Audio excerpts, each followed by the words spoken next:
Abu Ali Al-Hasan bin Hani Al-Hakami dikenal sebagai Abu Nawas. Ia adalah seorang pujangga Arab, dilahirkan di kota Ahvaz, Persia. Darah Arab dan Persia mengalir di tubuhnya. Abu Nawas dianggap sebagai salah satu penyair terbesar sastra Arab klasik. Ia digambarkan sosok yang bijaksana sekaligus kocak. Beliau juga dianggap sebagai sufi. Dan cerita berikut ini dinukil dari kisah 1001 Malam.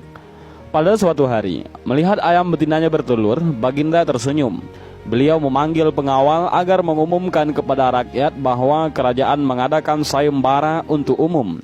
Sayembara itu berupa pertanyaan yang mudah, tapi memerlukan jawaban yang tepat dan masuk akal.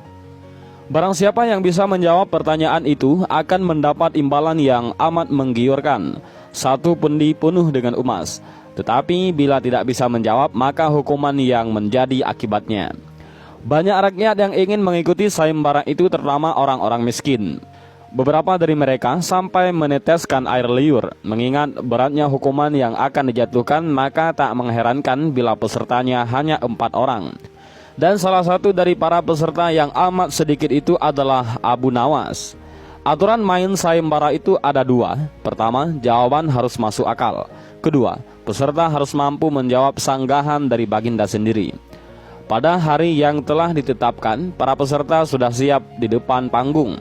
Baginda duduk di atas panggung. Beliau memanggil peserta pertama. Peserta pertama maju dengan tubuh gemetar. Baginda bertanya, manakah yang lebih dahulu, telur atau ayam? Telur, jawab peserta pertama. Apa alasannya? Tanya Baginda.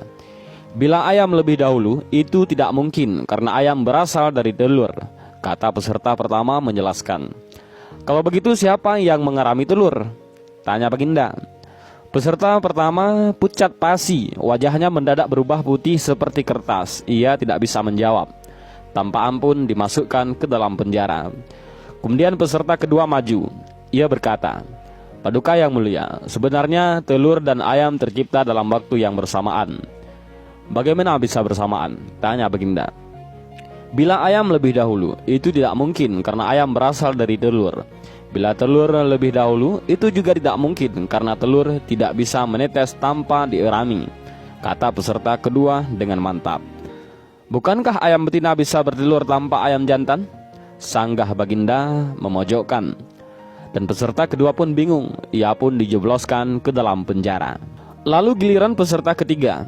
Ia berkata, Tuanku yang mulia, sebenarnya ayam tercipta lebih dahulu daripada telur.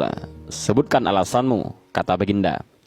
Menurut hamba, yang pertama tercipta adalah ayam betina, kata peserta ketiga meyakinkan. Lalu bagaimana ayam betina bisa beranak pinak seperti sekarang, sedangkan ayam jantan tidak ada? Tanya Baginda memancing. Ayam betina bisa bertelur tanpa ayam jantan. Telur diirami sendiri, lalu menetes dan menurunkan anak ayam jantan. Kemudian menjadi ayam jantan dewasa dan mengawini induknya sendiri. Peserta ketiga berusaha menjelaskan. Bagaimana bila ayam betina mati sebelum ayam jantan yang sudah dewasa sempat mengawininya? Peserta ketiga pun tidak bisa menjawab sanggahan Baginda. Ia pun dimasukkan ke dalam penjara. Dan kini tiba giliran Abu Nawas. Ia berkata, yang pasti adalah telur dulu, baru ayam. Coba terangkan secara logis, kata Baginda ingin tahu. Ayam bisa mengenal telur, sebaliknya telur tidak mengenal ayam, kata Abu Nawas singkat. Agak lama Baginda Raja merenung. Kali ini Baginda tidak bisa menyenggah alasan Abu Nawas itu. Dan Abu Nawas pun menang, mendapatkan hadiah dari Baginda dan tidak dijebloskan ke dalam penjara.